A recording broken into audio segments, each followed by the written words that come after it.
আমরা এখন বিরামপুর উপজেলা দিউড়ি ইউনিয়ন পরিষদের সংলগ্ন একটু আরফা মাঠের এখানে দেখতে পাই যে আরফা মাঠের উত্তর সাইডের জায়গাটি হুমকির মুখে রয়েছে।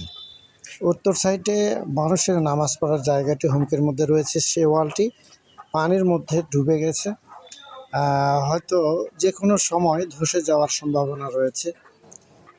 এলাকার বেশ কিছু গ্রামের লোকজন এই জায়গায় বছরে দুইবার নামাজ পড়ে থাকে, ঈদুল আজহা এবং ঈদুল ফিতর।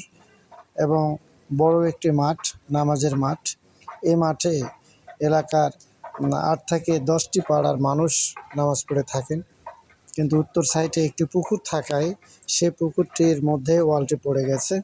ওয়ালটি যে কোনো সময় ধসে যেতে পারে। এদিকে স্থানীয়ভাবে কোনো পদক্ষেপ নেওয়া হয়নি।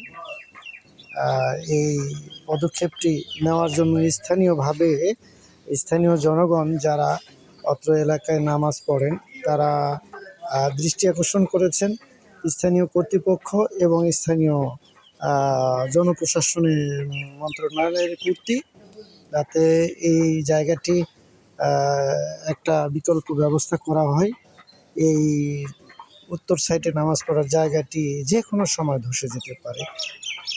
ধসে গেলে অত্র এলাকার 10 থেকে 15টি গ্রামের মুসলিমগণ এখানে নামাজ পড়তে ব্যাহত হবে এবং এর একটা ব্যবস্থা নেওয়ার জন্য জোর দাবি করেছেন অত্র এলাকার মুসল্লিবৃন্দ। তো এটি মুসলমানদের একমাত্র একটি আল্লাহর দরবারে প্রেয়ার করার, নামাজ পড়ার একমাত্র প্রার্থনার স্থান। বছরে 2টি প্রার্থনা তারা করে থাকে, একটি ঈদুল আজহা, অপরটি ঈদুল ফিতর। এই জায়গাটি অত্র এলাকার সকলেরই।